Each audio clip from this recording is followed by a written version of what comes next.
For decades, if you walked onto a professional logging site, one color dominated the forest: orange and white. Stihl has been the undisputed king of chainsaws, demanding a premium price of $1,500 because they promised you one thing: unbreakable German engineering.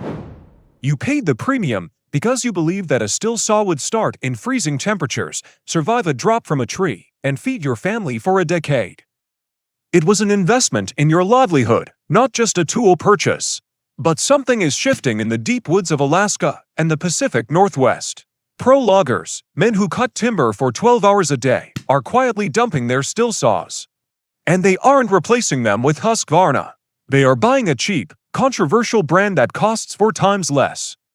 These are guys whose fathers and grandfathers only ran premium European iron, now risking their entire day's production on an outsider. Word is spreading through the logging camps like wildfire, and the corporate executives in Germany are starting to panic. A tool that costs less than $400, built in a factory most people can't pronounce. In this video, we aren't doing a surface-level review. We are going to tear both of these saws down to the bare magnesium crankcase, measure the tolerances, and expose the ugly truth. We will look at the piston coatings, the bearing seals, and the quality of the alloy itself.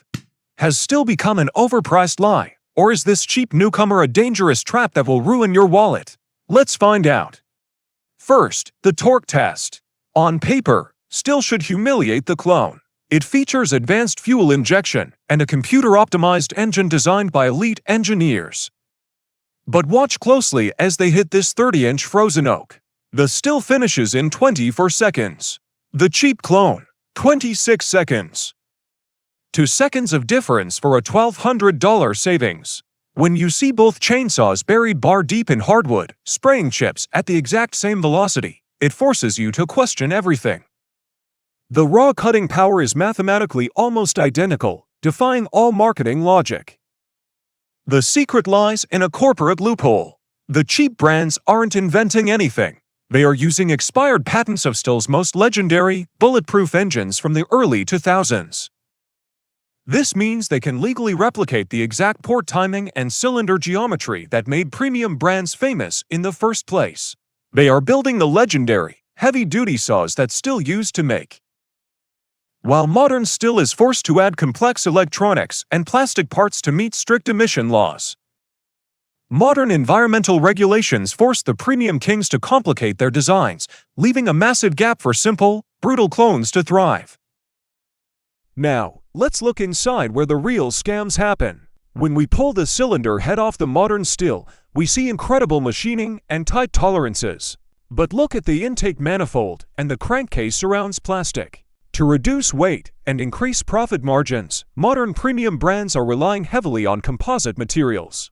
They call it advanced polymer engineering, but to an experienced mechanic, it just looks like a part waiting to crack under heat stress. Now look at the $400 clone. It's heavy, brutal, and almost entirely made of metal and magnesium alloy.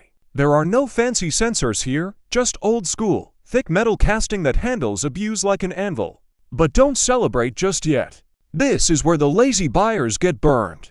While the heavy metal core of the cheap saw is solid, the auxiliary parts are pure garbage. The fuel lines are made of cheap rubber that rots in winter, leading to dangerous air leaks. The carburetors are tuned poorly right out of the box, causing the engine to run lean and destroy itself in a week. Furthermore, the air filtration system uses a cheap nylon mesh instead of a proper heavy-duty filter, letting fine wood dust act like sandpaper on your cylinder walls. The pro loggers aren't running these cheap saws stock. They are buying the clone, stripping the cheap rubber and carburetors, and replacing them with home parts for an extra $50. They put in high-quality Japanese Walbro carbs, premium fuel lines, and a genuine air filter. By doing this, they bypass the factory weaknesses and keep the heavy magnesium bones of the tool intact. They end up with a commercial-grade, metal-bodied beast for $450 that matches a $1,500 saw. It takes an hour of workbench labor to save $1,000, a trade-off that makes total sense for a smart operator. To the purists who insist that Stihl is the only real saw, the metrics say otherwise. If you are a casual homeowner who cuts 3 logs a year, buying a $1,500 Stihl isn't a sign of professionalism. It might just be a sign that you fell for corporate marketing. You are paying for a massive global dealership network and multi-million-dollar advertising campaigns, not just the metal in your hands. True pros care about the cost per cord of wood, not the sticker on the starter shroud. They know how to fix their own equipment, which makes the premium brand's warranty completely irrelevant to them. The era of blindly trusting a brand name just because of a sticker is over. Stihl is still an incredible engineering powerhouse, but the gap between the premium king and the high-barrier clones is closing faster than the corporate executives care to admit. Manufacturing technology has democratized quality, allowing entry-level factories to build solid engine blocks for pennies on the dollar. The monopoly on professional forestry tools has officially cracked. For the man who knows how to turn a wrench, the choice is no longer obvious. But what about you? Would you risk your money on a modified clone to save $1,000, or are you staying loyal to the orange and white? Is the premium price of a modern Stihl still justified, or are we just buying overpriced plastic? Let me know your experience with these clone saws in the comments below, and don't hold back. Don't forget to subscribe to the Chainsaw Archives for more brutal tool breakdowns. See you in the next forest.